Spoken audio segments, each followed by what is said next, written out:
Jibbing is the hottest word in mountain biking right now. But what exactly is a jib? How do you set your bike up for jibbing? Well, today's video we're going to be showing you how to become a jib master.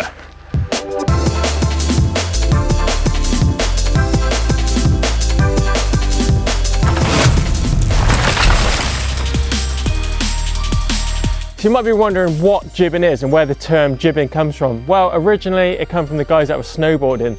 They got creative out on the slopes, adding man-made obstacles to the slopes that they were riding. Same thing happened with mountain biking. We had riders coming from BMX and trials, blurring the lines between them all and getting creative with obstacles out in the woods and on the streets, and then jibbing was born. Let's take a look at the few mods that I've done to my bike for jibbing.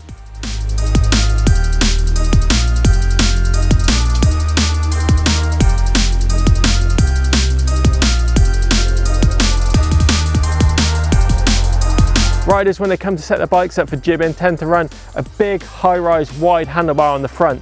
Set the suspension up a bit stiffer as well. Also running fast rolling tyres with a strong wheel set so it can take a beating. Also you find that the saddle's going to be dropped, sometimes with the nose up as well, so you can clamp it with your knees when it comes to bar spins and no-handers, things like that. There's also a couple more hacks that you can do to your bike, like I've done. It's going to make jibbing a lot easier. So up front we've got something special going on with the front brake. This I've got running through the fork steerer, so it goes in through the fork through a hollow star nut and goes down to the front brake. That way it allows me to spin the handlebars to do bar spins, tail whips, whiplashes, foot jam tail whips. The list is endless. Also you need to add longer cables if you want your bars to spin free. So on the back of the bike we've got something special going on too. I've added a spacer to the cassette, so I've removed a couple of cogs from this and put a flat spacer so I can downshift onto it, and it acts just the same as a BMX Freecoaster when you're going backwards. So traditionally you'd have to back pedal if you're going backwards or fakie, but with this thing you crank stay level, I mean you can fly backwards with ease. It makes a load of those tricks a lot easier.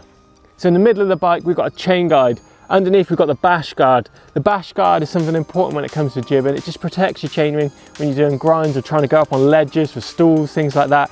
You don't want to mangle chainring when you're out there jibbing, so this thing is a must. How on earth is a bar spin even possible on a mountain bike? Traditional mountain bike, the front brake would straight away get tangled straight around the front of the head tube, meaning it would stop the bars at 180, or the brake levers might hit the top tube.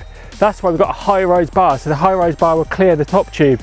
Other things you might want to think about is how close your bars go to your seat as well. Literally it runs super close here, so just be aware when you're slinging the bars that the bars don't touch the seat. So you've got your bike all bar spin ready, but you want to learn how to do your first bar spin. This is how. You need to find yourself a tree stump or a hole in the ground, something that you can sit your back wheel in to allow the front end to lift. Then you need to learn to spin the handlebars. Learn to spin them rather than bust drive them around with one hand like some people do when they claim to be able to bar spin. It's not a good technique, but it is an easy way to learn. Next up, you need to learn where your handlebars are with your eyes shut. Just spin the bars with your eyes shut. Learn where they are, because if this trick goes wrong, it can go wrong in a big way. Then you go out the front of your house, do a little manual, lifting the front end, spinning the handlebars. Get used to the pinch in the seat and spinning the bars.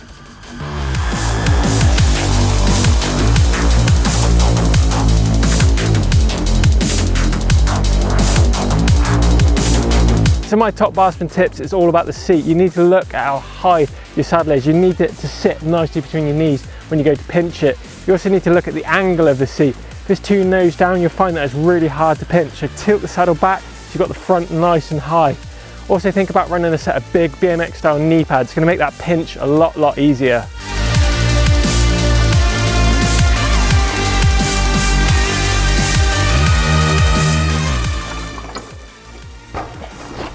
Whoa, fakie, what does even the word mean? It means riding backwards out of the trick that you've just done. With my neat little Freecoaster hack, you can change down onto the spacer and glide backwards without pedaling. So to use the Freecoaster out on the trail, you need to come into it in the gear above the spacer on your cassette. Think about when you come into it, you're going to need a bit more speed than you would do regularly because you've got no drive to that back wheel once you've downshifted onto your spacer. So you come into it, you downshift around here, so you're on your spacer in neutral.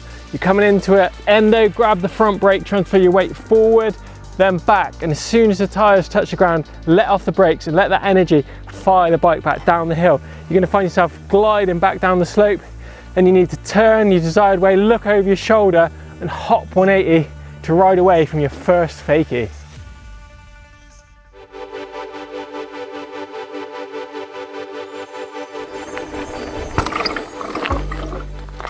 The manual is an essential jibber's tip, a trick to have on the list. If you're missing out on the manual, you're missing out on a load of things that you could be doing. Jumps to manual, nose roll to manual, manual in free rollers. Manual's a super stylish trick and one you definitely need to nail. So how are you going to nail down that manual? First up, you need to find yourself a nice open area. Car park, a fire road is ideal. Find something with a slight sloping gradient. It's going to increase the momentum in the wheel, make it easier to learn. Weight position, all we're doing is staying central in the bike as we approach it with the pedals level. Going to do a bit of a weight shift towards the front, give the fork a bit of a squish, whilst we instantly lift the front wheel and transfer our weight towards the back of the bike. You want to be pulling with your arms and pushing forward with your legs on the pedals. That way the bike's going to want to go out from underneath you. And the way you keep it in the manual sweet spot is just by modulating that back brake really lightly. If you feel that you're going to fall off the back, you need to pull the back brake on. It's going to bring the front wheel down. And if you feel yourself dropping, you need to pull up and lean back and push with your feet and pull on the bars. It's all about brake modulation, is staying in that sweet balance spot.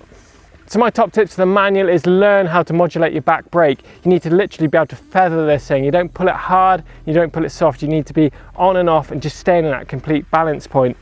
Next thing is learn to get right back. If you're not falling off the back of the bike or having to jump off the back of it, you're not going up high enough. So a lot of people just seem to do a quick shift on the forks and get the weight back, and it's just lifting that front wheel up a few inches. You need to compress and really get that front wheel nice and high. Next one is learn to link it into features on the run. So if you're coming down manual for some rollers or hop up manual a ledge out on the street, it really is a sign of total bike control. So there you go, I really hope you've enjoyed today's video on how to jib on your trail bike. Getting creative out there in the woods is a load of fun. I suggest you go out there and do it now.